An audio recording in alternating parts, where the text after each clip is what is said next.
Welcome to class students. In today's class we discuss automatic tasks and functions.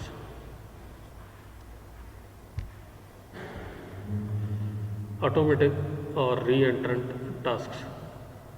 Tasks are normally static in nature. All declared items are statically allocated and they are shared across all users of the task executing concurrently. Therefore, if a task is called concurrently from two places in the code, these task calls will operate on the same task variables. It is highly likely that the results of such an operation will be incorrect. To avoid this problem, a keyword automatic is added in front of the task keyword to make the task re-entrant. Such tasks are called automatic tasks.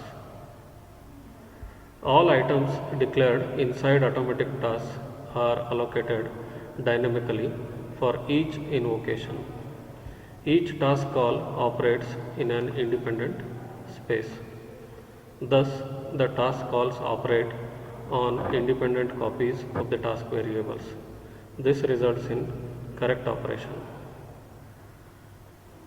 It is recommended that automatic tasks be used if there is a chance that a task might be called concurrently from two locations in the code.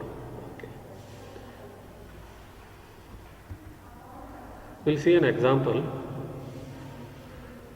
A module that contains an automatic or re-entrant task, only small portion of the module that contains the task definition is shown in this example. There are two clocks. Clock 2 runs at twice the frequency of clock and is synchronous with clock. In this example, if you observe, we have not written entire code, so we have to concentrate on partial code where automatic task is defined. A module top contains a CD XOR operation, EF XOR, which is 16-bit register we have defined, and then a CDEF we have defined as a register 15 down to 0. The width of all the registers that we have defined or the variables that we have defined in top level module, it is 16-bit.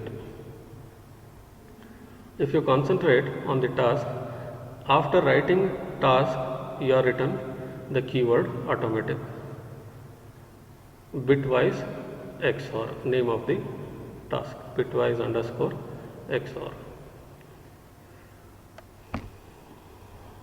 Now here in this task, output is AB underscore XOR.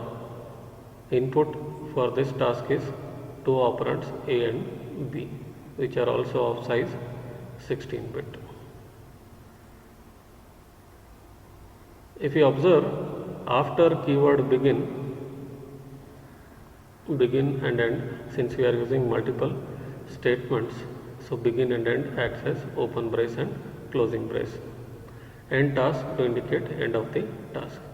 After a delay mentioned, say 10 units, AB underscore and A and B. So logical AND operation is performed, logical OR, logical XOR operation, and the value is stored in AB AND, AB OR, AB XOR.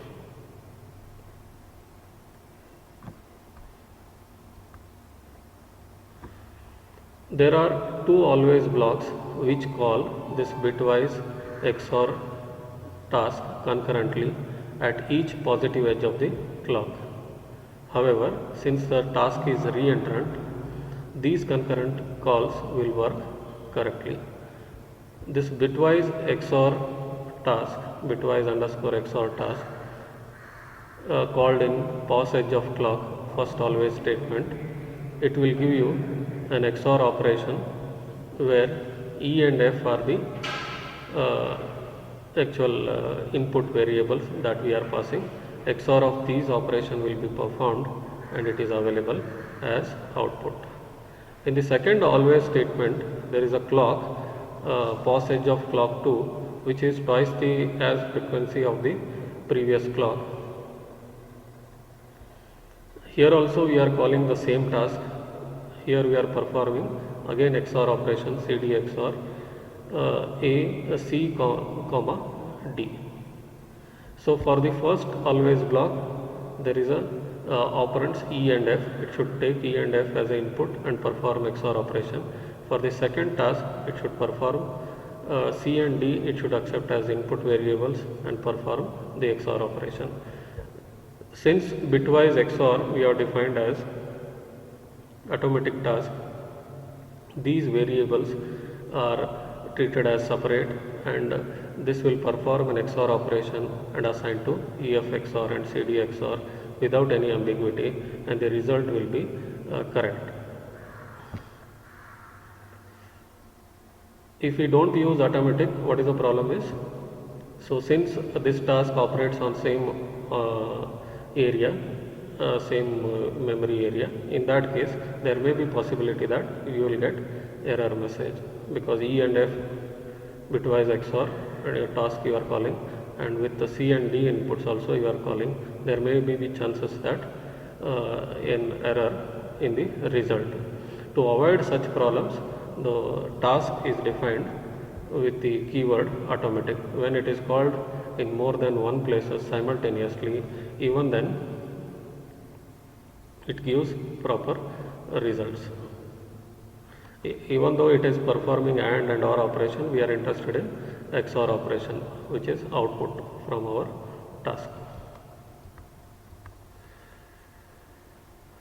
Next we discuss functions. Functions are declared with keywords function and end function. Functions are used if all the following conditions are true for the procedure. There are no delay, timing or event control constraints in the procedure. So delay, timing and event control constructs are not allowed in the functions, whereas in task these are allowed. The function returns a single value, whereas task can return more than one value. There is at least one input argument expected in the function. The task may be with input or with zero inputs or multiple inputs, it is allowed. But whereas in function, at least one input argument is required. There are no output or in-out arguments. So output and in-out arguments are not supported in case of functions. Whereas in task, we can include input, output and in-out arguments. There are no non-blocking assignments. Non-blocking assignments should not be used.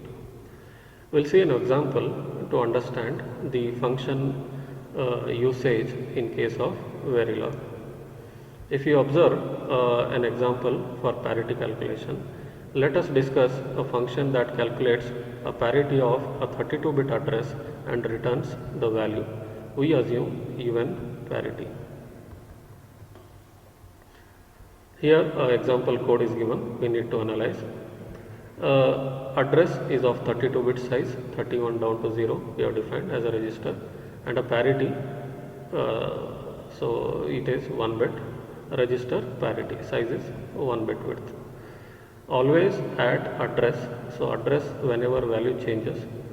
So you are calling a function calculate calc underscore parity, where for this parity calculation function input is one input, that is address.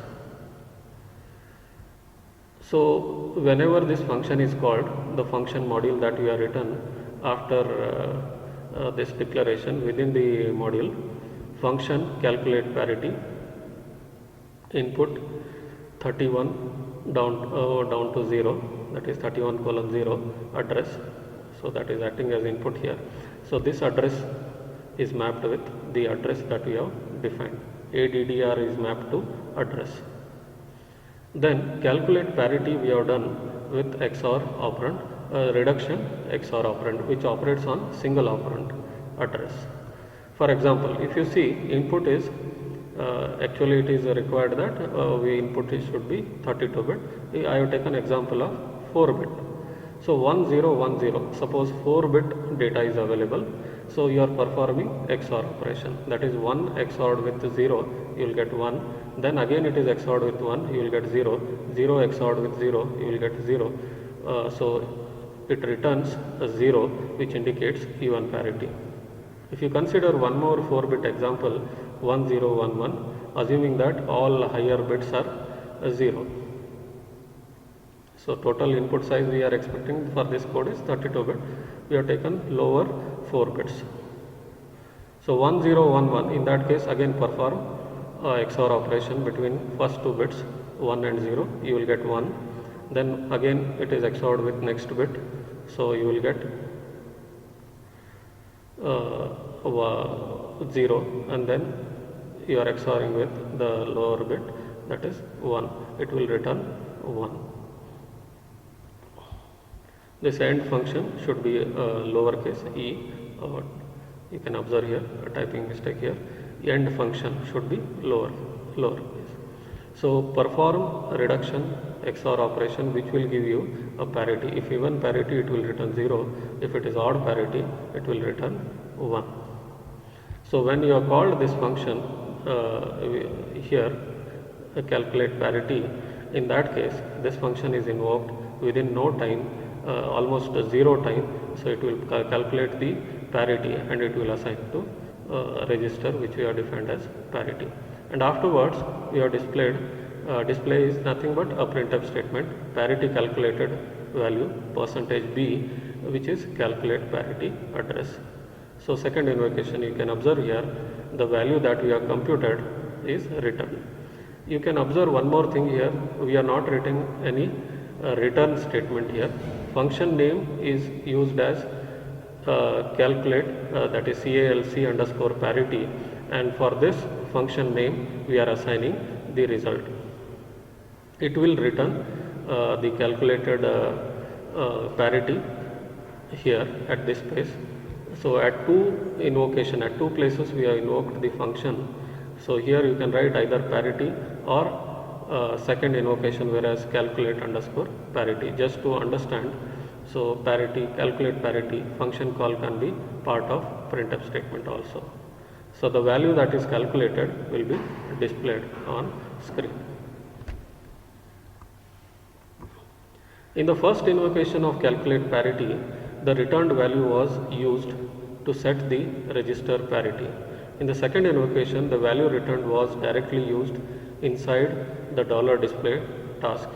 Thus, the returned value is placed wherever the function was invoked. The another method of declaring arguments for functions is the ANSI style of declaration. If you observe, define the parity calculation function using ANSI style of arguments. Here function calculate parity input 31:0 address. So if you compare with previous declaration, here you are written function calculate parity, then you are written input, that is 32 bit, which is address, whereas in ANSI style in the same line function calculate parity input 31:0 address, within parenthesis we are written, then begin calculate parity. So the function name is calc underscore parity, to which we are assigning XOR address, reduction XOR operator we are using, which operates on single operand. It performs bitwise XOR of all the bits. If it is even parity, it will calculate parity will get value 0. If it is odd parity, then it will get 1. The value that we are assigned to calculate parity will be returned wherever the function is called. And at the end we should use AND function. So this is how we have seen how function is called within the module and how function module is described within the module, with an example of a parity calculation of input 32 bit we have discussed in this class. Thank you students, we will continue in next class.